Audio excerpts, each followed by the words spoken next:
imagination. It is an area which we call the Twilight.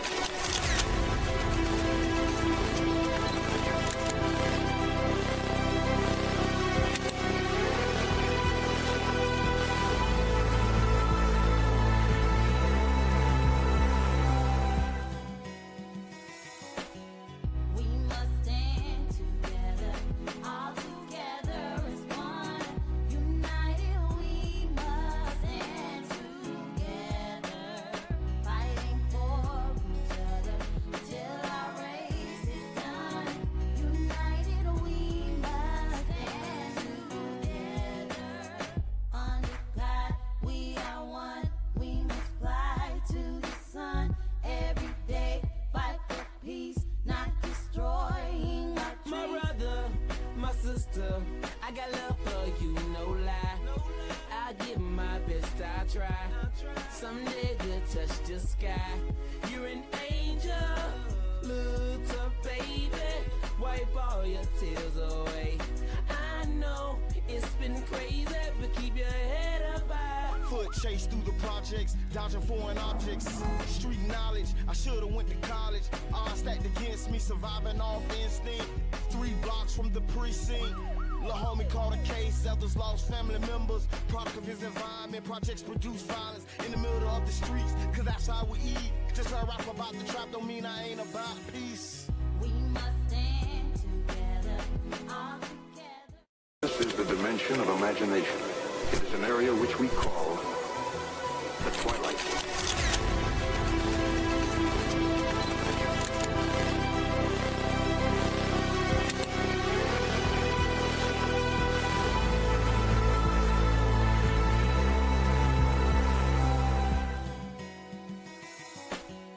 We must stand together, all together as one. United we must stand together, fighting for each other till our race is done. United we must stand together. Under God we are one. We must fly to the sun every day. Fight for peace, not destroying our My dreams. brother, my sister, I got love for you, no lie. I give my best, I try. Someday you'll touch the sky. You're an angel, little baby.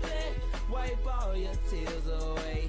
I know it's been crazy, but keep your head up high. Foot chase through the projects, dodging foreign objects. Street knowledge, I should've went to college. Odds stacked against me, surviving off instinct. 3 blocks from the precinct. Lil' homie caught a case, others lost family members. Product of his environment, projects produce violence in the middle of the streets, cause that's how we eat. Just a rap about the trap don't mean I ain't about peace. We must stand together, all together.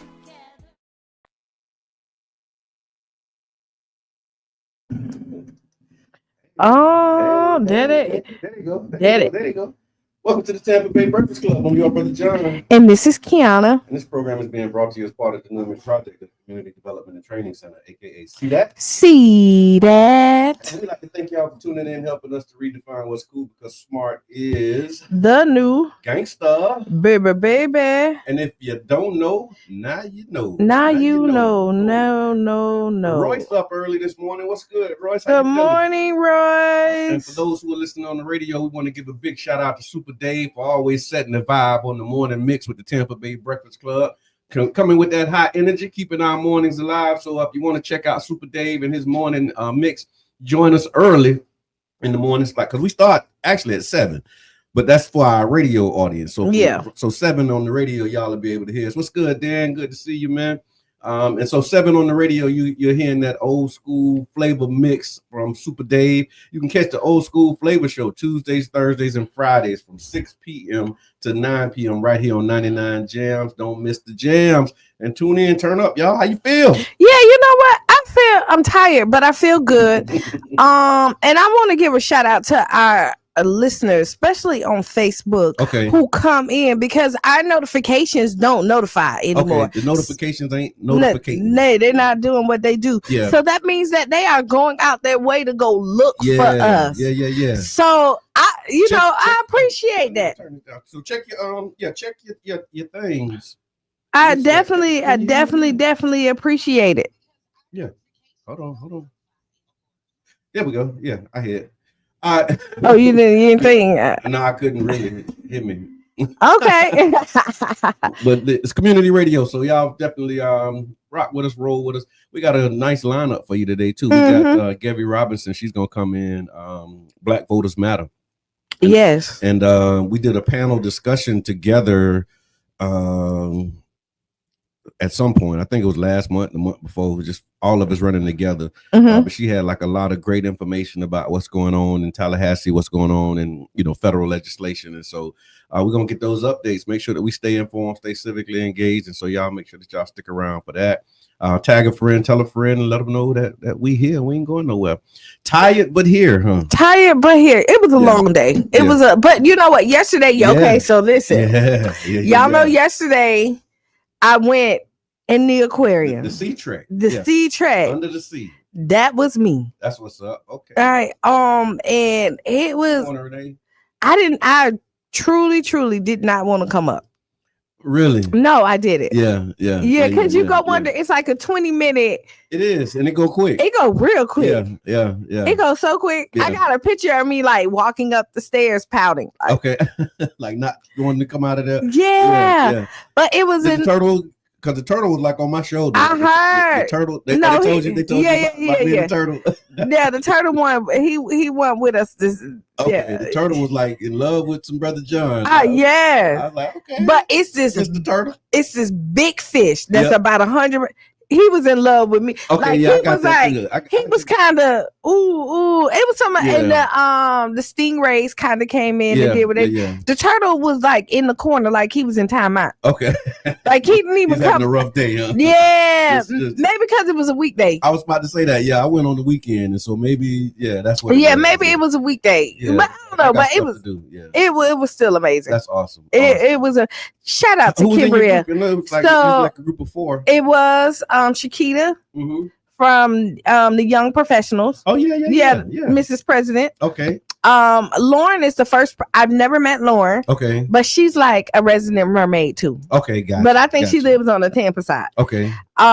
Me and Taisha. Okay. Yeah. Nice. And her story is even more amazing. Yeah. Because she's terrified of water. She almost yes. Oh yeah, she can't really swim. She can't swim at all. Period. At all, and almost drowned I was before. Trying to give a little grace because I didn't know if she could or not, but she can't swim. She can't swim, and she almost drowned before. Oh wow! So she's terrified of water. Oh wow! And for her to go in there and conquer it, it was that's amazing. I'm pumping my fist because that's Kimbrielle's mission. Her organization is called Courageous Leap. Yes, and so it's like you gotta put on some courage to get in that water, and so just to see that she's on mission, it's just so amazing. So shout out to Kimbrielle, Courageous Leap, and all the good things. That's amazing. Would you rather? Would you rather what? Would you rather is brought to you by Jerish Martin. So when you're looking for high quality entertainment curation and top tier event stage management, look no further than Jerish Martin LLC. They're offering professional entertainment consulting and artist coordination, as well as event management services to bring your next event to life. So shout out to them. And they are the sponsors of Would You Rather. So would you rather meal prep like a pro or have a professional chef twice a week? Professional chef twice a week. You taking the chef? Yes. Okay. I know me. Like ideally. Okay. So here we go. In my mind, I'm meal prepping. Okay. I hear that. In my mind, I'm getting it done. I don't have time to meal prep. No. I take the meal prep like a pro. Well, go ahead, sir. I take the meal prep like I hire you then. I'm a meal prep. Yeah, that's it. See, that's another skill set. We were talking about that off air, the different streams of income. So, for real. Because remember last time when I did the vegan challenge, I hired somebody to cook my meal. Like and make the juices and do all of the things. I did. I would love to like have time in my schedule where I could like juice, because in my mind, like I'm so healthy. Yeah, like I'm gonna do all this stuff. You should, if you look at the save stuff like on my Instagram and Facebook, it's like juicing, healthiness, herbal teas that you make yourself. You do all like, listen, you would really think like I'm this really health nut. I hear that. But I don't really have time. Okay, I didn't mean to do that, but it did. Okay. So I guess I'll shout it out. Talking about meal prep. McCall's, they're doing free lunch Fridays for kids. So y'all can get over there this Friday. Children under 17 eat free at McCall's. But that was just a distraction. Pardon me. So meal prepping like a pro. Yeah, I'm definitely hiring a chef. I'm definitely hiring a chef. Okay, that can prep for me. That'll do the prep. I'm doing the prep because that's like once you get that figured out. I know you go there. That's a lifestyle. Yeah, that's a I just don't have time. Yeah. You got to make time though. Find it for me. You can't find it. You got to make it. Find it. If you can't find it, you got to make it. You ain't hear me. You got to make it. You trying to find it. That's the problem. You got to set it aside and say, this is the time that I'm going to take to do that thing. Because if you're trying to find it and figure out when you're going to do it, it will never happen. And for somebody who cooks quite often. Okay. Right? Yeah. Just no meal prepping. Hire the chef. Chef me, please. Give me the chef, please. 200, Alex. Y'all meal prepping or hiring the chef? You know who does some of the prepping for me sometimes? My mama. Okay, she'll help you with the meal. Like when we juice or like doing shots or something like that, because we do like my mama is the one, because she's like always in the kitchen. Yeah. So I don't understand where she gets the time at either, but because she make it. She makes the time. And Renee, she says professional chef all day, and I'm not interested in eating the same thing more than twice a week. You know what? How about that? I'm okay with, like, I'm not really like, I like how more than twice a week. So that means you got like, that's the meal prep. You got the pot of soup on Mondays, some leftovers on Tuesday, but after that it's gone, because she said more than twice a week. So I'm thinking, so like if you do like if you do salmon, okay, like you gotta mix, like you'll have like maybe rice, like a wild rice, with some vegetables. I can do that like 2 days. Okay. If it's really good, maybe like a 3 day, but 3 days really I'm so different. Like, but totally opposite. I can eat the same thing every day. My brother, a month. My brother, like, I had no problem with that. My brother, I'm easy to please. Like, give me a nice pot of soup or something, bean soup, or pot of anything. And if it's good, because it's usually better anyway. Like that second day when the season's done soaking in and all of that. Kind of, like everybody who's like, I make like the bomb lasagna. Okay, right, the bomb lasagna. Okay, and like you taste it the first day, you like you want more. You take it. If you taste it the second day, okay, you slapping your mama. That's how it goes. Yes, because it done already settled in. No more than twice a week though. But I'm not necessarily that picky that like I can't eat the same thing every day. Like Yeah, I run it. I'm real easy. And my client, to be honest, I really do like, I go to the same places because my clients don't like to veer off. They are right with the same thing. Yeah, I know. Wherever we go, I know exactly what they're gonna order. Kathy surprised me at dinner graduation because she usually order like the same thing, and she's looking at the menu and she was like, I want shrimp. Oh, and I'm like, shrimp? Like, where that came from? But hey, you see what you say, but that fourth day, I'm with you now. That fourth day, you need a different kind of soup. I mean, you kind of scrape. I'm telling you, I'm on a pot now that my wife made Monday. I want to say okay, the soup Monday, and then I kind of. Yeah, it's a little corner left. It's a little corner left. We got to do something today, but it done carried us a couple days. I think that was Sunday, maybe Monday. But when I do all the days running together. But me. I like to I do, even though I don't do the meal prep per se, I love to do stuff from scratch. Okay. When I have time.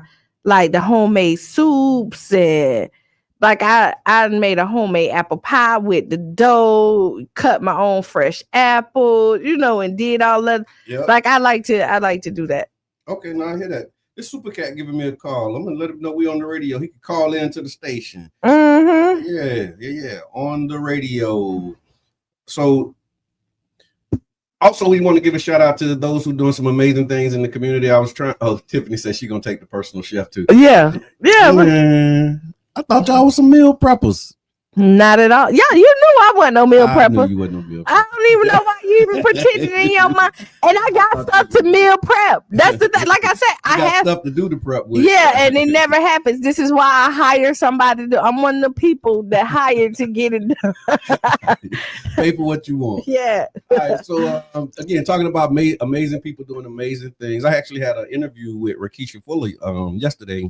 Mm-hmm. We're gonna post it, and it'll be showing probably this afternoon. I just got to put a couple edits on it so that we can get it down in the timeline. But yeah, she's doing 613. This Youth Mental Health Awareness and Suicide Prevention Resource Fair. It's the second annual resource fair, and it's happening Saturday, June 14th, from 10 a.m. to 2 p.m. at the Lake Vista Recreation Center. And it's really a powerful community gathering. It's free and open to everybody, designed to raise awareness, reduce stigma, and support youth and families that are dealing with mental health challenges and suicide prevention. It's also a chance for you to connect, learn, and heal together. Registration is required. I'll put the flyer up. You'll probably see it during the break as well. But you can go to Keyshawn's Corner. That's corner with a K.org for more information and sign up. But definitely want to support this event. Bring the youth out, bring the adults out, and it's going to be something for everybody. We had a real powerful conversation yesterday, and I'm looking forward to sharing that with you all. Miss Urban Drinkery is in the building. Shout out to Chandra. Not in the building. I see you looked over your shoulder. Yeah, I did. me exaggerating a little bit, but yeah, she's on. Thank you, Chandra, for what you do. Definitely appreciate you. Yeah, no, I'm gonna be shocked because Chandra like to be behind the scenes. Yeah. And I love her. I do too. I absolutely love her. What she's doing over there at Urban, man, is just phenomenal. Amazing. There's an event on the 13th. I saw. Matter of fact, I think they're doing a Juneteenth kickoff. You on the flyer? That's why but that was like a the whole mixer. Picture. Yeah, the mixer. Yeah. Okay. And I am on the flyer. I saw that too. Yeah. I was like, I remember that. That was a good time. And it's June 11th at 5:30. It's a mixer. Yeah, it's the kickoff of it. And then they have the coffee concert. Yes. Too. On and the 13th. Right, Father's Day weekend. It is coming. Yeah. No, that's the 4th. Is one of them days. Yeah, we got to look at it. We'll pull it up. We'll throw it on there. Yeah, it's up there. So yeah, it's that Saturday. Okay, gotcha.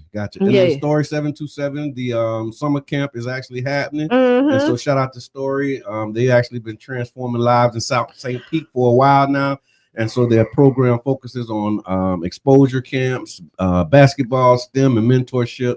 And it's definitely another way that you can get involved if you're looking for something to support. You can go to story727.org and definitely support them for the good things that they're doing in the community as well. So it's a lot of good stuff that's happening. Yeah. I was actually thinking about that. I was going down my timeline and I was just seeing all of the community events. I was seeing the different concerts that's happening. And it came to me. It was like, okay, man, it's a lot of great people doing a lot of good things. And then I was about to start tagging people, but then I didn't want to leave nobody out. Leave it alone, because then people get in their feelings. I ain't tagging, I'm doing stuff too. So like, okay. But yeah. And then the people that they think that, like, you be like, he did that on purpose. He know, like. Yeah, like, no, I can't see everything. People got to give people grace. Yeah, that's true. People got to start giving people grace. It's absolutely the truth. And so just shout out to everybody that's doing all the things. And what inspired it, I'll tell you the truth. I saw Darren Holloway and his Southern Soul thing at the Armory. And I saw that and I just saw like all of the reviews and it was just like great reviews. And then after I saw that, I see it. Yeah. I didn't. So, okay, great reviews. That's good. Yeah. And so it was like good reviews. And then and then of course, like the Urban League Southern Soul. Oh, thing. So when we're going to say that while we here, it has been postponed. Okay. Postponed. I saw the flyer. I was getting ready to. Where the fans at? Where the fans at? So they're rescheduling. They're rescheduling. I think it was kind of like a double booking from, Okay. I think so. Like, Okay. the NBA called him to do the championship game. Like, so The All-Star, yeah. yeah, whatever. Yeah. So Okay. So yeah, whether you do the NBA or you do St. Pete, you gonna pick the NBA? all day. That NBA check probably hit a little different. Not even Yeah, it might And the exposure, it might not, but the exposure is something that you can't never, you know what I mean? We can't compare to. I hear that. No, that's what's up. And so so we gotta take a break. But then after the break again, we have Gabby Robinson. She just text me saying that she's on her way, and she's with Black Voters Matter. We're going to talk all things civic engagement, kind of some history of the organization, what they're up to, and what we should be paying attention to as well. So, y'all make sure that y'all stick around for it. We're going to take a quick break. We'll be back about 6-7 minutes after the hour. And hold on, let me just read this real quick because I see it. Because it was the 4. Okay. This is the it says 11th is the mixer at Urban from 6 to 10, and then the 13th is the coffee shop concert with Jack. 8 to 11 p.m. at Urban Drinkery, and then the 14th Juneteenth celebration 4 to 10 on the Deuces Corner. So they doing the coffee concert on Friday the 13th. Friday the 13th. Oh, so just know that Friday the 13th we doing Urban Inc. will be having the tattoo special. Right. You know, that's right. We always do that for the 13th. So catch me there too. Tattoo on the 13th. Yeah, come on. Probably not. Yeah, y'all go ahead. We'll be back 7 minutes after the hour. Y'all stick around for it on the Tampa Bay Breakfast Club.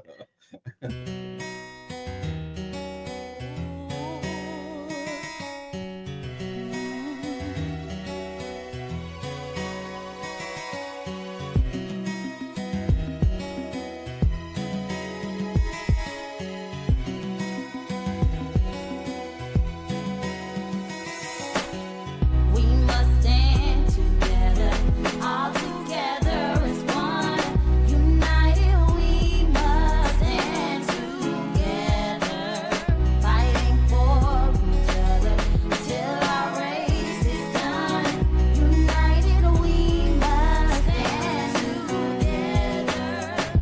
Under God, we are one. We must fly to the sun every day, fight for peace, not destroying our dreams. My brother, my sister, I got love for you, no lie. I give my best, I try. Someday we'll touch the sky. You're an angel, little baby. Wipe all your tears away. I know it's been crazy, but keep your head up high. Foot chase through the projects, dodging foreign objects. Street knowledge, I should've went to college. Odds stacked against me, surviving off instinct. 3 blocks from the precinct. Lil' homie caught a case, others lost family members. Product of his environment, projects produce violence in the middle of the streets, cause that's how we eat. Just I rap about the trap don't mean I ain't about peace. We must stand together, all together as one. United, we must stand together, fighting for each other till our race is done. United, we must stand together. Under God, we are one. We must fly to the sun every day, fight for peace, not destroying our dreams. Peace in the streets, love to my brothers, love to my sisters. We all need each other. Children need their mothers and they need their dads. Taking a life that don't make you bad. The fact that you do that is so sad. Pocket watching, plotting on another man's cash. Pick up a book instead of picking up a gun. Increase your knowledge and that'll increase your funds. If everyone succeeds, then crime would decrease and people would live instead of resting in peace. Unity, that's what we need. Stand up and be a positive force in the community. We are one, we must fly to the sun every day, fight for peace, not destroying our dreams. We must stand together, Must stand together. all together as one. As one people. United, we must United, stand we shall rise. fighting for And you fight for me till our race is till we done. see God. United, we must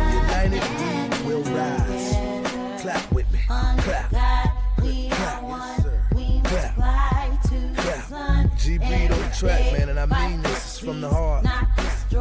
Back and forth to prison, cause my position in the ghetto was wishing my dreams was in my hand, man, instead of so distant. Violent crimes on my record, showing judges I'm reckless. Guess they think I'm rich and young, like Young and the Restless. Every time I see a young brother rich in peace, got to be the only time when I watch TV. Cause the struggling and suffering is all I see. Besides muscling and hustling that wall with heat, I point the finger at the devil, boy, for taking my peace. Cause the only way to live is to take to the streets. But they rate me as a villain for the killing and dealing. For what? My last resort to make me a living. I don't give a damn, tell them so what? I'm gonna survive even if they threaten me with life. The arms of poverty held tight, making life a fight. But in the sky, we got to unite. Keep your head in the sky. We must stand together, all together as one. United, we must stand together, fighting for each other till our race is done. United, we must stand together. Under God, we are one. We must fly to the sun every day, fight for peace, not destroying our dreams. We must stand together, all together as one. United, we must stand together.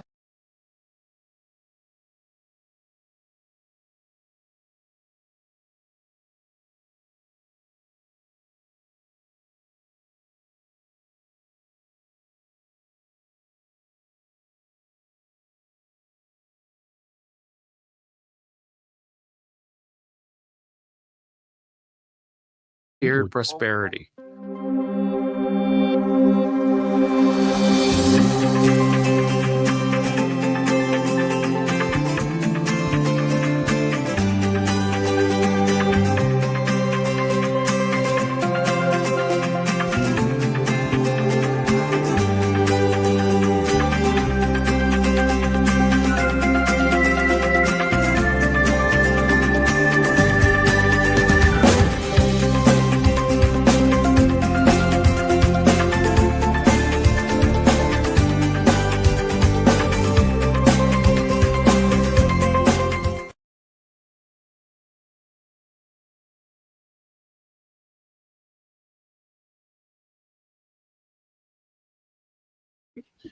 This is the And greatness of humanity. just like that. Without this, We're back. We back. Welcome back to the Tampa Bay Breakfast Club. I'm your brother John. And this is And Kiana. this program is being brought to you as part of the New Image Project of the Community Development and Training Center, aka CDAT. See that? And we like to thank y'all for tuning in, helping us to redefine what's cool, because smart is The new gangsta. baby, Yeah, baby. And if you don't know, Now you know. No. Gabby, I'm gonna ask you to come around just a little bit so they can see. There you go. That's it. Get a little closer. And make sure you pull the mic close to you. Check one, check two. Okay. There My we mic go. sounds nice. My mic sounds nice. My mic sounds nice. And we have Gabby Robinson with us from Black Voters Matter. What's good? Man, everything. Thank you. First of all, thank you for having me. Okay. Today. I appreciate Is that it. working for you? No, I need it down a little. Okay, there we Let go. me. There Okay. we go. And then you Okay. can pull the mic closer to you. You don't. Yeah. There you go. Okay. And you don't beautiful. got to bend over. Yeah, there you go. We can hear you loud and clear. We see you good. And I know it's early. Very. Okay. No, but real talk. I'm usually always up, especially when it gets warm around 6, because I have a dog and I have to take him out before Yeah, before hell sets in. before the day starts and everything get going. And so for those who don't know you, what's your St. Pete story? My St. Pete story. I moved here in 2019. Okay. Actually, I was a professor for many years, and I was teaching at Clemson University. I grew up in Baltimore. Okay. But my dad, I'm the daughter, granddaughter, and great granddaughter of preachers. Okay. And so my dad had pastored a church in Ocala, and before he passed away, he asked me if I would move to Florida to be closer to my mom. I have brothers and sisters here, but you know how it is in families. There's Yep. always that one. Yep. Yeah. And you So got one? You the one? I'm the Claim it. so Not the two? right. So there was a job at USF. I had Okay. never even been to St. Wow. I applied, got it, and I love St. Pete. Right. I think I Right. tell people all the time, this is probably the only place in Florida where I think I could live. Okay. Yeah. Nowhere else. I love St. Pete too. No, no, Nowhere else and one in of Florida. the no. You know we And- got the saying here, WTF, right? Welcome to Florida. Welcome to Florida. But I will say that I have felt in a long time the sense of community here within the Black community. Yeah. That is something that I hadn't really experienced since I was a little kid. My dad grew up in Fort Myers, but his family was from a little town called Williston, Okay. Florida. And so I would visit my great grandmother, my great aunts, and that sense of community where if somebody didn't have something, they were coming together to get it. Yeah. And they were, and I feel that here. Right. My neighbors, some of them, they call me auntie. Yeah. You know what I'm Yeah. saying? Yeah. So I really like that. No, that's amazing. That's amazing. And we're definitely happy to have you here and the great work that you're doing. And what inspired this, I mean, just seeing you doing work all throughout the community before, but that panel discussion that we did, this conversations in a troubled time, the information that you were sharing and the way that you like had it laid out for us was just like so on point. You made it very easy for us to understand, because a lot of times when we're talking about civic engagement, we're talking about voting, it becomes, all of that partisan and like pushing again, I'll just say I'll say it like this: the Democratic agenda for Black people, mostly, right. But the way that you presented it like, look, this is how it's going to impact us and our community, regardless to parties and all of that stuff. And I was like, oh yeah, we got to get Gabby in the building. Exactly. And before I get started, I just want to send my love to all of the people affected by the elimination of the Job Corps. Yes. And I think what is it, 120 jobs, 250 to 350, students involved in that. And again, that was one of the things that was included in Project 2025. And I want to talk about that today because and more important, that they're calling it the big beautiful bill, but it's really big and ugly. I've been seeing that. The things that I am specifically focused on what's going to affect us as a community, because that's what we need to know, and then that'll help us know how to move. Absolutely. And so that's why I'm really grateful that you had me come on today. No doubt. And again, we appreciate you. I'm going to just highlight this for some of my friends so they can come on in the room, because we about to get into it. And so with Black Voters Matter, would you mind telling us a little bit about the organization and, what they do, how it got started? We do. Black Voters Matter, I believe, got started in 2018 or 2017. Okay. But we're capacity building. Okay. It's Black Voters Matter Capacity Building Fund.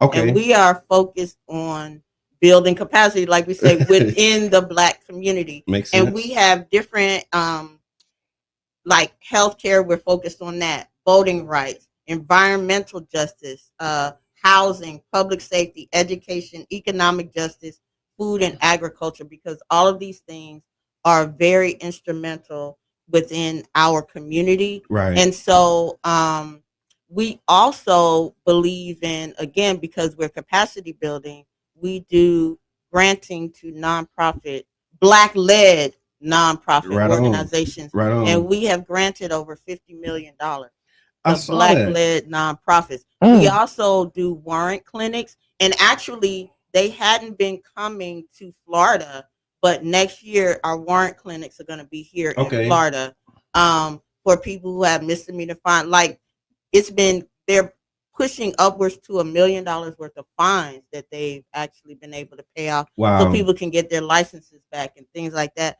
So even though you may not see it, we're behind the scenes, but we're out here working and doing things. And I love that it is Black owned, like I said. Everybody who worked there, Black. We do not take a dime from the government. So when you move like that, then even though we're a target, sure, and I'll talk about that a little, but they can't pull our funds. Right. Because we don't get any. And we're seeing that now with so many organizations that have funds that, I mean, it's just crazy because I was watching from afar this group in Miami called the Circle of Brotherhood doing amazing work. We brought them here in 2011, 2012. And then back in May, they were notified that like they had like $1.5 million in federal funds.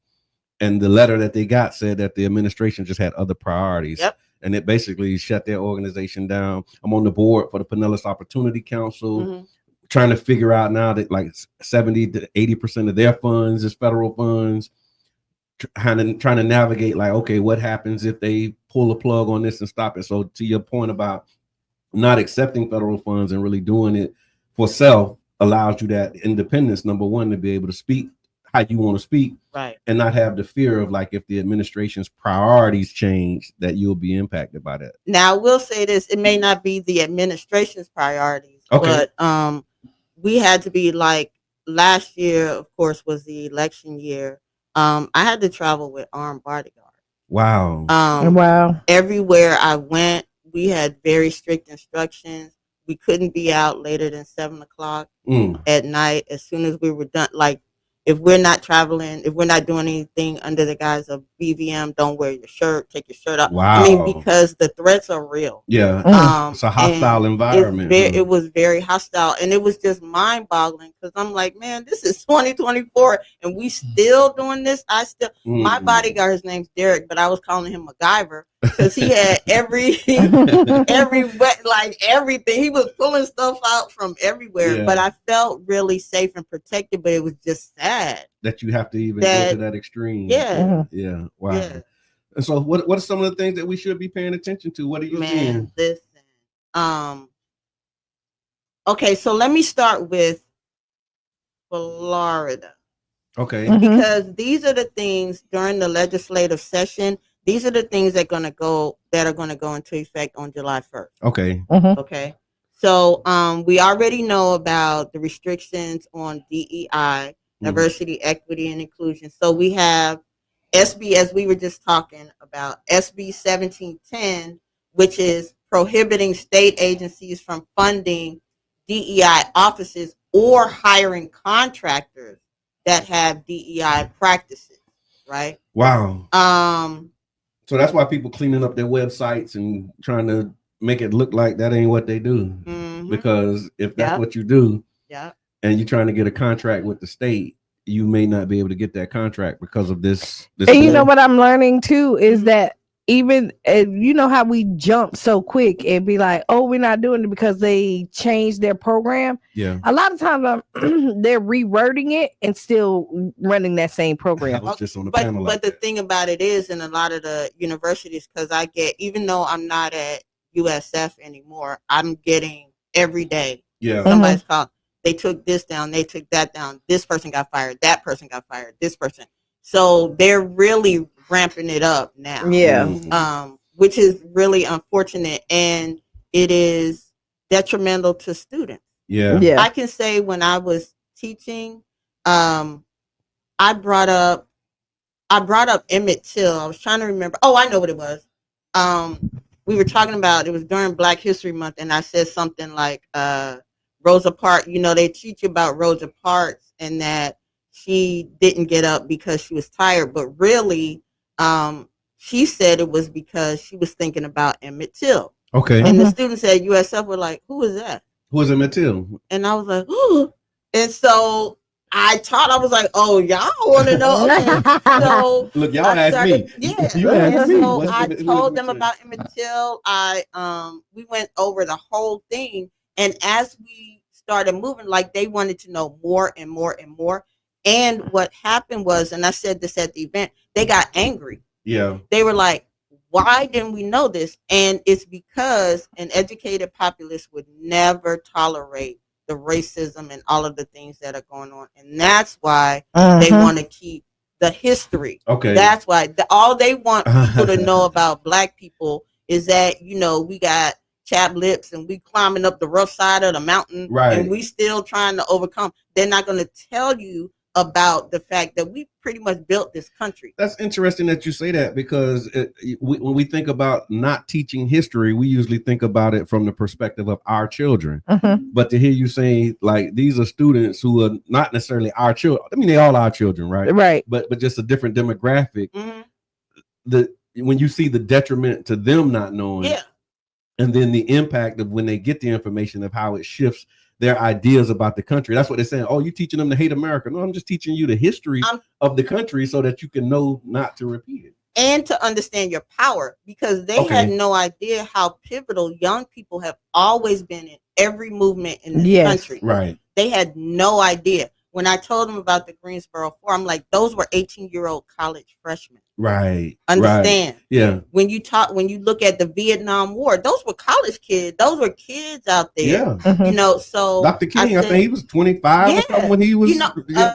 John Lewis, 19 years old. Yeah. And I'm like, Yeah. y'all have to understand that young people have always been out in front making change in this country. And that's not what they want them to know. Right. So give us that bill number again, and what's Bill SB Senate Bill 1710, and then we have Senate Bill 420 and House Bill 1571, and that bans local governments from adopting policies that promote. They're calling it preferential treatment based on race, gender, or other identities. Basically saying the only reason why you're getting it is because you're black. So wait, so they basically just banned the American way, pretty much. Yeah, because that's the way they always have done it in America, is having a preferential treatment for certain demographics, and then when you respond to that by saying, okay, we acknowledge the fact that we have used privilege and preferences to negatively impact people, when I guess that affirmative action, DEI, that's a response to what was happening. Exactly. Right. So in this sense, that's what they mean when they talk about make America great again. Like they're going back to the way it was, saying, no, we don't want preferential treatment for others. We want it for ourselves. And this bill will defund programs like Black History Month, Celebration, and minority-owned business grants. So you're seeing it right now. Like, even though there's a Target Fast happening, last year they had, like, let's say for Pride Month, right? This year is USA stuff. Okay.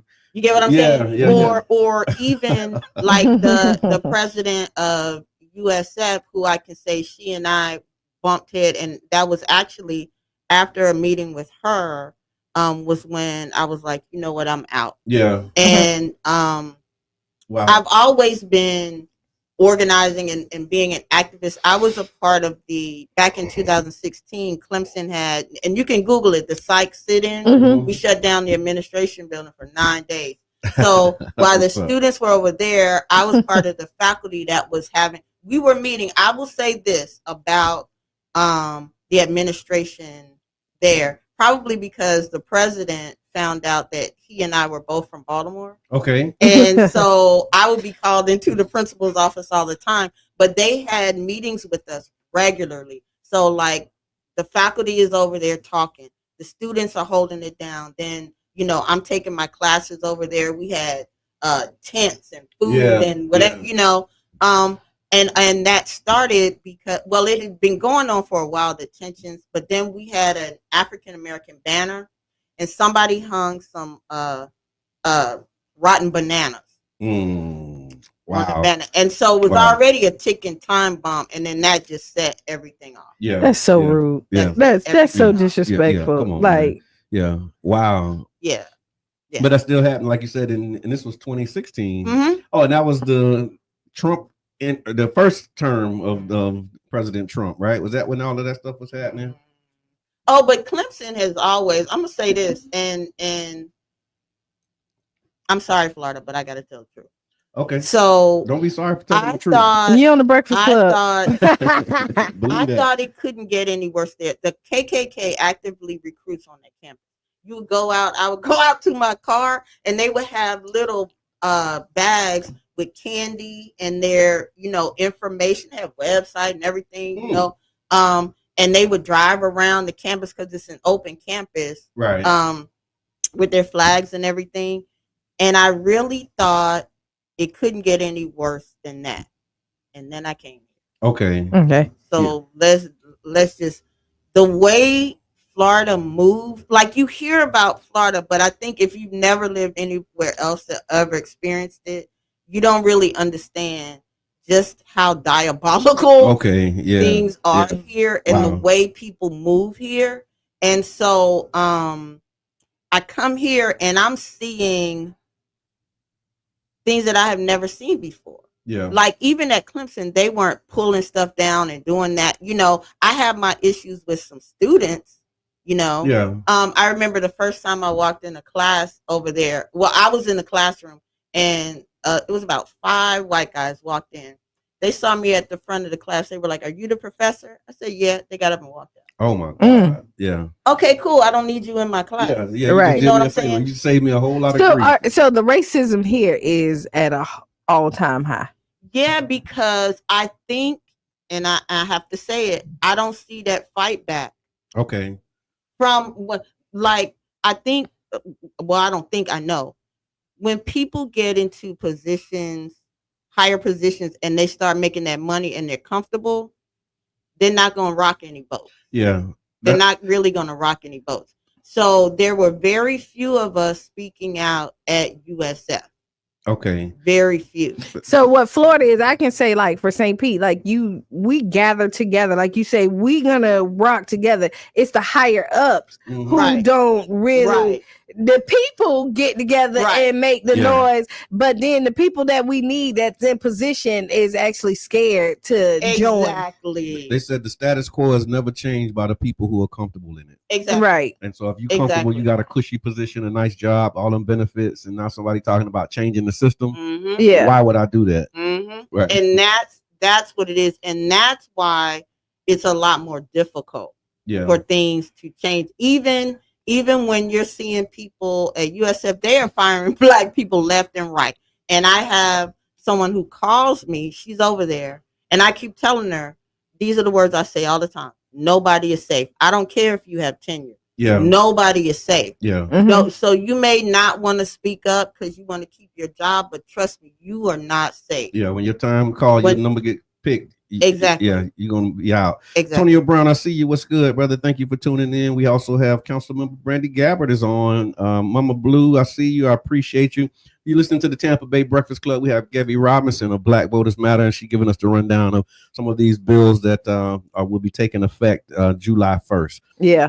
Yeah, these are for Florida. So Okay. let me go to restrictions and racial and historical education. So Okay. HB 7 limits how educators and businesses can discuss racial issues, potentially discouraging comprehensive teaching of Black history due to fears of legal repercussions. Okay. I will say for any of your listeners who love to read, there is one book that actually everybody needs to read, and that is by it's called The Prince by Niccolo Machiavelli. Okay. Mhm. Yeah. Everybody needs to read Got that. familiar with that one in the because- 90s. Yeah. The scholar, author, and poet Tupac Shakur. Yeah, Mhm. yeah. Because he says what it says in the book is fear is greater than love because fear Mhm. keeps people loyal. Wow. And that's what we're seeing right now in our country. That's what we're seeing right now in a lot of organizations. Fears of legal repercussions, fears of losing your job, fears of not understanding that we hold the power. Mm. All of these people who are like our elected officials, they got elected because we put them there. Right. Mhm. They work for us. We don't work for them. Exactly. We are the ones who should, when we raise our voices, Mm-hmm. they have to listen because, again, a lot of them are afraid of losing that power. Right. Right. They don't want to lose that. And so you're saying that this bill has people now where you could do it, but you're afraid to do it? Is that Yeah, they scared to do it. Yeah. HB 999 prohibits state and federal funding for DEI programs and bans curricula that includes critical race theory. And I'm going to run over these real quick because a lot of people don't really know what critical race theory is. So when you hear what they're banning, Mm-hmm. again, why is it that there's so much pushback against teaching Black history? Yeah. Black history, our history. You just, the way you said that made me think about this. I saw something in because what we get a lot of times is Black history in America, because we don't really get like Black history for real. Like we get the history of Black people in this country, but not real authentic true Black history that predates our time here. And that's what changed my life, was like Black history for real. It goes much further than 400, 500 years ago. It's, you know, millenniums. Every river that leads from the Garden of Eden is in Africa. Come on now. I'm just Yeah, we can just Put talk. that right there. Yeah, I digress. But go. I think like when you look at it for like Black history, let's say just Black American history. Mhm. Thank you for saying it that way. That's how I'm saying it from now on. Black American. And when you history. look at it, they're taking it away is because now we're in an age of information, and you can see where the narrative of Black history in our country is now changed. We're no longer just able to tell the story. They're no longer able to just tell the story about us being slaves. Yeah. And now the story's told all the greatness that are happening with us. We're not just listening to the bad stories, because in February, when the Black History Month, all you hear about is the slave and maybe a couple of people that maybe try to go against the grain, when you know it was so many more. And now you see that people's like, oh, we are great. Yeah. Oh, we did. And they do not want that open. Exactly. That door open. So now how do? You shut that door and try to lock it again. And then pass laws like this. Right. Yeah. And this is why I see the ban in the ad. Yeah. That's why I think. Right. So bans things that teach critical race theory in higher education. So let me go over what the tenets are real quick. Okay. CRT argues that race is not a biological reality, but a social and political construct. And I've said before, it wasn't until 1790 that you heard the word Black, but it was created. These racial categories were created to separate it, All right, so that's one. Emphasizes that racism is not an aberration or isolated incident, but a deeply embedded and persistent feature of social systems and structural, systemic, interstate, like all of these things. And we know that to be true. How many times has Wells Fargo or Fannie Mae or all these people been sued for what they've been doing? Even the credit system, FICO, for a lot of people who don't know, that's named after two men, Fields and Isaac. Yep. Fields and Isaac. And it was never even supposed to be for people. It didn't start, they didn't start focusing on people until Black people were able to buy home. Black people. And now all of a sudden it's, you had to have a way to justify not allowing them to exercise their rights. Okay. So CRT suggests that legal or social reforms that benefit racial minorities often do so only when they also benefit dominant racial groups. And I'm going to tell you that affirmative action is one of them, because the people who benefit most from that, white women. DEI, the people who benefited most from that, white women. And so working 9 to 5. It makes us, they're doing it to make it seem like, oh, we really care about you Negroes, but they really don't, because it's always going to benefit them in some way. Otherwise, it ain't gonna happen. Yeah. Right on. CRT acknowledges that different forms of social identities, race, gender, class, etc., intersect and create unique experiences of oppression and privilege. And I say this because everything that's being cut, every group that is being attacked right now intersects with us. It don't matter if you gay, you Black, we got Black gay people. That's right. If you're immigrants, you got Black immigrants. Like everything affects us, all of these things, and that's why it's important to care about it all. Right? Yeah, that's true, because you hear a lot of times, well, that ain't my issue, that don't affect us, that ain't got nothing to do with us. But you look at the immigrants that they are attacking, they're not attacking the ones that's coming from France. Oh yeah, they're not attacking. Exactly. They're not the Afrikaans. They're attacking the Haitians and the Cubans and them, so everybody that has a darker skin color. Wow. Right. And CRT emphasizes the significance of sharing stories and perspectives from people.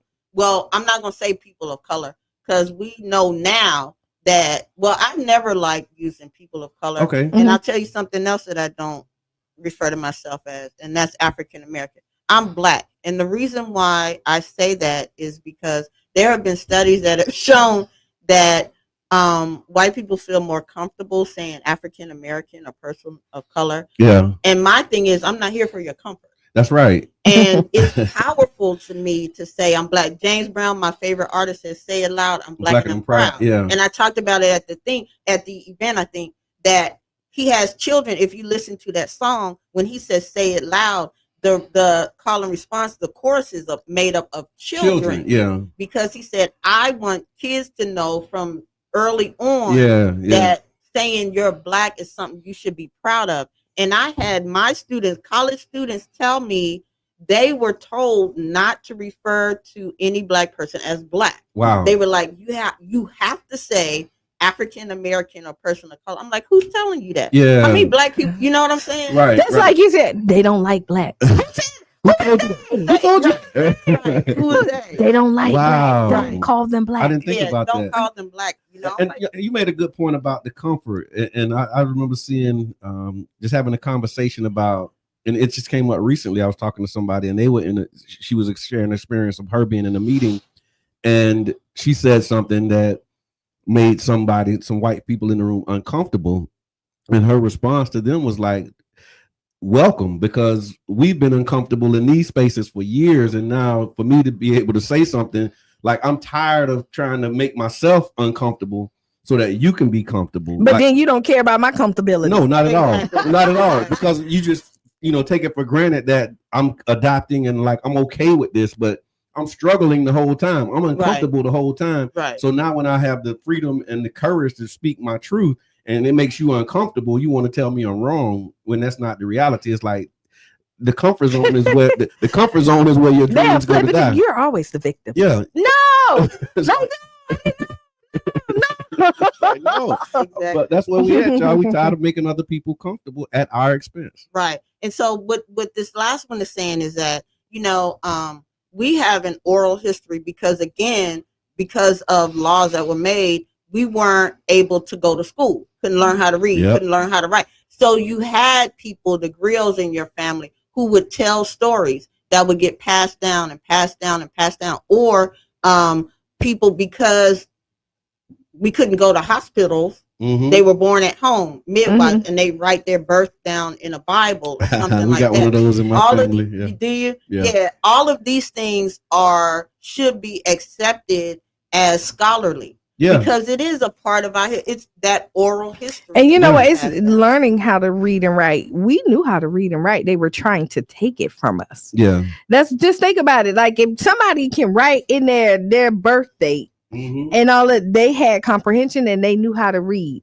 and they could write it down. But because they didn't want us to tell us the story, they wanted to take it from us. Wow. But then we ended up telling it anyway, because again, those griots were passing them down, and you hear we're creative people. We create everything, and I know that's one thing that just baffles people. Like everything they throw at us, there is no logical reason in anybody's mind why Black people should still be thriving the way we are. Right. Except we just fabulous. Yeah. Like we know we know how to survive. We don't die, we multiply. Think about it. If they say you can't read or write, we make up a song and teach everybody the song, and not everybody passing the song along, and we have to write it down. But then it's going on for generations and generations. Right. We still here. What else you got over there, Gabby? You got a lot. Hold on. I know.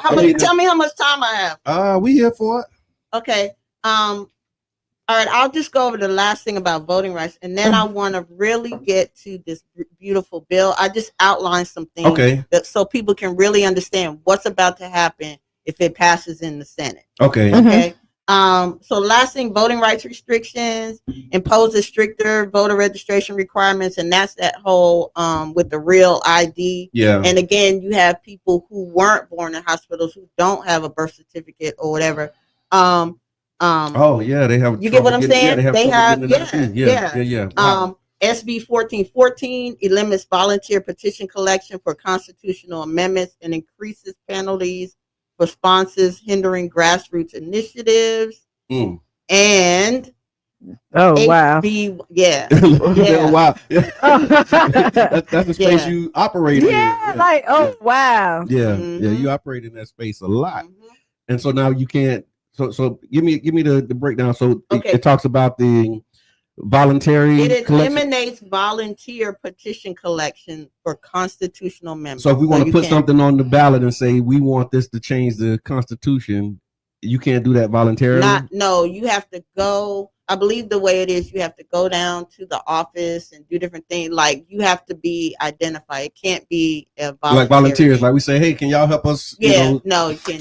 No, what you have to do, you're gonna have to go in to fill out to be a petitioner, right? Okay, and you have to go through the state, get approved, get a number, Right. and then you get. And so with the petitions, and then this happened. This started actually assigning petition numbers when Ron DeSantis came into office. okay, And so you apply, and then whatever initiative you are, you will get your sheet okay, with your tag on it, with like your ID on it. So it's not like, and that's a barrier because like how we do it, it's like I'm doing this. I want to get my friends to do it. I'm talking to my people about it, saying, hey, this is something that is going to help us. Come help me do it. You can't do that anymore. And then what you have seen in this era is that they use it to attack. So a lot of people come in outside the state. So like, let's say the casino, and they had big money and they're fighting, to expand gaming. Right. And so they will look for the outside people and then attack them and say, hey, there was a lot of fraud going on here. Wow. And then they can attack individuals because you have a petitional number. And now you end up in court because you're trying to help. And then what happened is it's an intimidation factor because with initiative, when you're out there, it's really word of mouth. You take them as what you're not out there like scanning IDs or anything like that. You say, hey, are you a registered voter? You need to do, they write their name. Now, if they give you a false name, how can that ain't on you? But what they're doing is saying, hey, that's on you. Wow. James, I see you, man. Thank you for tuning in. Good morning, big brother. And it's a scare tactic. Watching. LC, I see you. Thank y'all for joining the Tampa Bay Breakfast Club. If you're tuning in late, we got Gabby Robinson with Black Voters Matter. She's giving us some updates. We're gonna talk about this big ugly. This big whatever they call it. They're saying big beautiful, this big bill that they got. Is it beautiful? No, I don't know. Depending on who's looking in the mirror, I guess. Mirror on the wall. I can tell you now that the senators are having, like they're going through some things right now, and I would say because it already passed the House barely by one vote, and this is why voting is so important. Right. It's going to the Senate, and call your senators. The senators for Florida are Rick Scott and Ashley Moody. Go on their website, blow their phones up. Do not, and I'm going to tell you why. Because what's going to happen? Well, actually, with Project 2025, please pay attention to this. Because we talked about that a lot when the campaign was going on. Head Start they're eliminating Head Start. One of the counties in Florida that has the most students with Head Start is Pinellas County. And I want to say this for those who think that they would never do it. Just look over there at what's happening with Job Corps. I'll just stop there. But if you think they won't get rid of Head Start, look at what's happening with Job Corps. Yeah, and all of these things, like I said, we're in Project 2025. But I know, you're talking about 900 pages, so nobody's really gonna read that. I had to because it's my job. And so when I was out, and I believe that's why, again, there's so much pushback on what we do, because you don't want people to be educated. You don't want people to have the knowledge, because then they know how they need to move. They can pass that on. And people usually do sound bites. If you look at it, they don't. They're not knowledgeable, and you think that they are because they sound so powerful with their 2-second sound bite that they done heard from somebody else, and don't really know like what's really in there. Crunk Coco, I see you, man. Thank you for being here, Miss Loretta. Thank you for joining in. Okay, so let me go. All right, so in this bill, Medicaid and SNAP cuts, and they can lie all they want to say they're not going to cut Medicaid. That's a lie. Because when you look at the bill and the program, but it's hard. Trump want to push it, and it's a lot of pushback against it. That's what I'm saying. There's in a the lot of Senate, it already passed the House. It has to pass the Senate. So that's why I'm saying, call your senators. Senators, they don't want to lose their power. They know it's going to be a bloodbath in 2026 if this passes. And people start losing their Medicaid and Social Security. They're making work requirements for SNAP. And that's Go not a ahead. new thing, right? Like, I remember the Clinton era of the work to with the welfare to work stuff. This is comparable, or is it different? Okay. So as someone who was one of the first people to work for welfare, I'm gonna tell you this quick story. This is going to be stricter work requirements. They have to. It's mandated that they work 80 hours per month now. Okay. And that wasn't it. With the welfare to work, it was called choices. So I was working at a literacy council in Dallas, Texas. There, I was teaching GED courses, adult basic education, and ESL. And so this was when I really understood that poverty is a mentality. Okay. Okay. Yeah. Yeah. So we were working. I was trying to get the women I was working with. They had 6 months left on the program, and then they were going to get kicked off welfare. Okay. Now, mind you, I'm dealing with people who came from a history. My mama was on welfare. My grandmama, you know. So they, number one, they didn't believe it was going to end. Okay. Number two, UPS came to us and they were like, "Listen, we will bring the women to class, provide child care, pick them up from your class, take them to jobs, making $12, $15 an hour." And this was like in 2001. Okay. So back then, you know, that was decent. and then bring them back home. All they have to do is come to the center and sign up. Yeah. Not one of them came. Wow. Wow. Not one. Yeah. And when I was so dumbfounded, like that was just me being naive, because I'm thinking, oh yeah, they coming. Yeah. No. You thinking this is a great opportunity. Here they come, but no. So what's the 2025 version of that? Like, what does it look like now? Okay. So this will be mandating 80 work hours per month. And you think about a lot of the people who are on SNAP, that means you're going to have child care or different things like that. But they've cut that. So they're cutting Head Start. They're cutting that. Wow. They're Planned Parenthood, they're closing those clinics. And a lot of people, again, they go to Planned Parenthood for basic, you know, services. Yeah. Right. All right. Elimination of tuition-free community college. Okay. All right. Child tax credit reductions. That's in the bill. They're cutting Medicaid home and community-based services. They're cutting the funding for that. Okay. Let's see what else we have here. Medicaid coverage limitation, reduced support for home-based care. Again, remember, these things are affecting a lot of Black people, a lot of elderly people. They're cutting out programs that deal with children with disabilities. Yeah. My other industry. They're everything that you into. Everything. And I just want to say this, in Project 2025, and there's a tracker. I showed it in our thing. Yes. You can see these are things that they're working on now. Repealing the Affordable Care Act. Eliminate programs addressing health disparities. I was just watching, and I'm getting on to something else dealing with the weather. I was just watching a video today of a weather forecaster, because they're eliminating the National Oceanographic Association that deals with the weather. Yeah. And he said on air, they were talking about hurricanes, and he was like, real talk, I can't even tell you what this storm is going to do, because we've had cuts, and I don't know. Wow. I don't know. And he just said it. So the technology that they use, and the technology, tools that they use, they're getting rid of people. And so he basically was like, hurricane season, we're in it. Good luck. Oh man, because they This not is gonna be a able to tell big you. ball, a cluster. Yeah, that thing. So how can people get engaged with Black Voters Matter? What would be the call to action that you have? Okay, so one of the first things that you can do is you can go to our website, blackvotersmatterfund.org, and read over everything if you want more information. But if you want to get tuned in right now, if you have a phone, you can text We Matter, WEMATTER, to 25225. Fill out the little form, and then you'll be plugged in. I am Give me that again. I'm gonna put it in the chat. We Matter. Okay. WEMATTER to 25225. Okay.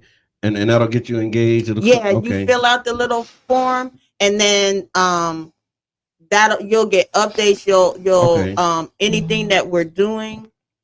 You know how to get in touch with me. I am over 25225. 25225. My region is all of Central Florida, so I have all of the county. Like I travel a lot, but I'm based right here in St. Pete. Nice. So if you see me out, there's an event happening on the 14th, I believe, here, and you should see more. But one more thing I want to say real quick about the District 16 trial. Okay, that's Monday, right? Yeah, it begins on on June the 9th. There's actually, I wrote an opinion column about it that's in the Weekly Challenger. Black voters are not pawns. Basically, what happened was they racially gerrymandered when they changed the districts in 2022. District 16 was racially gerrymandered to take away. For those that are here locally, that's Senator Roussan's. Yeah, that's Senator Roussan's district. When you say District 16, we don't really look at maps a lot of times. Yeah, Roussan's district. Y'all know Senator Roussan, which is pretty much everybody. That's a lot of us. And so they they gerrymander it racially to take away our power, Black people's power, from other districts, namely District 18. Okay. And so they were sued. And the trial, 3 judges voted unanimously that there was enough evidence for the District 16 trial to happen. Not the District 18. Not the District 18, but District 16. Okay. And so that trial is June 9th through the 13th. Over in the Tampa Federal Court. It's at 801 Florida Avenue. Okay. Courtroom 17. I've been there. So, not of my own volition, but I plan on being there. We can't take any no cell phones or whatever, but right. Being someone who used to teach, especially English, I know how to take lots of notes. You gotta hit it. But the fact that these 3 judges decided that there was enough evidence to move forward with the trial makes me feel really good about this. Okay. And this has nationwide implications for gerrymandering. Right. Yeah. Right. Oh, right. wow. So it's really, really important. So maybe we can have you call in from over there one of these days and give us like a on-air update of what's happening. On the air update, I would definitely call in and let us know. I would definitely let you know. Well, we definitely want to thank you for coming through and sharing the information that you shared. Again, it's Gabby Robinson for Black Voters Matter. If you want to get engaged, you can text We Matter to 25225. Join that list and you'll be able to get all of those updates and everything. If there was a final message, final thought that you have for the people before we move into our next segment, you're gonna stick around for this. We got like 8 minutes left. We're gonna do an Ask Kiana. But if there was like a final thought that you had, a call to action for the people, what would it be? Just to remember who we are. I will say, and I said this at our event, no white history that was written in ink will ever erase our Black history that was written in blood. Ooh, say that again. No white history that was written in ink will ever erase our Black history that was written in blood. Exactly. Wow. Yeah, that's going to be the clip and the quote. Yeah. For the day. Thank you again so much, Gabby. So for those who are tuning in, you listen to the Tampa Bay Breakfast Club right here on 99 Jams, Cara Festa Radio, WUJM. And if you'd like to support, you can go to 99jamstheberg.com and hit that donate button and show your love to the work that we're doing over here. All right, we got to Ask Kiana. Okay. You ready for Ask Kiana? I guess. Roll it. They're rolling. So Ask Kiana is brought to you by the One Community Grocery Co-op. You can learn more about the co-op by going to ocgc.coop and sign up and become a member. Do that today. Do it right away. Okay. All right. So let me see here. Hold on. I guess that's not it. Let me get to it, Q. I beg your pardon. That's okay. Okay. And we may not have time to really go all the way into this, but the question is it okay to outgrow friendships without feeling guilty? Kiana, I'm at this weird point in my life where I feel like I'm outgrowing some of my friendships. These are people I used to kick it with all the time, parties, late night talks, always down for the same stuff. But lately, it's like we're in two different worlds. We don't have much in common anymore, and I don't enjoy their company in the same ways that I used to. I don't have any hard feelings. It's not like we fell out or anything, but I feel kind of guilty, like I'm leaving them behind or like I'm not being loyal. Is it normal to grow apart from people you once felt so close to? And how do I let go of these old friendships with love and not turn it into drama? You can outgrow friendships just like you can outgrow anything else. Okay. And just because you're in a different space don't mean that it has to be an end of the relationship or the friendship. Okay. It's just a new dynamic. So if you're not interested in hanging out no more, you're just not interested in hanging out no more. You may be able to just do birthday parties. Okay. That may be just it. You're not like signed to an agreement that you have to do this. Like, this is how we started and this is how it ends. Right. Like, if you partied in your 20s, in your 30s, you might not want to party so heavy anymore. Yeah. And then you may be the one that's married and they're still single.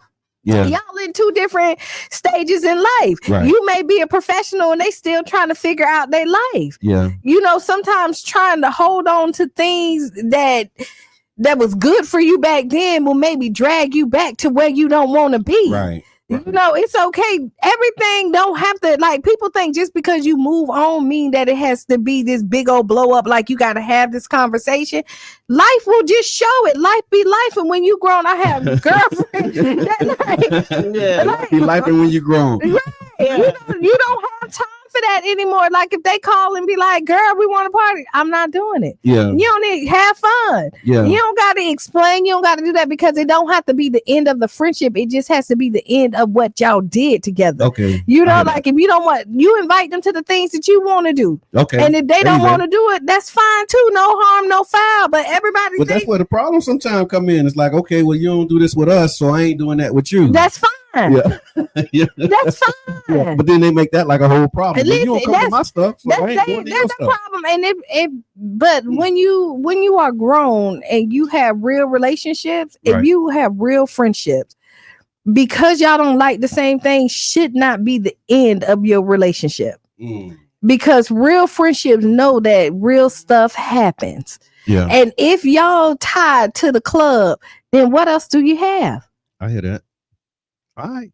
Give you want to, what would you say to the writer of this letter? Hey, Tammy. What's your thoughts on outgrowing friendships without feeling guilty?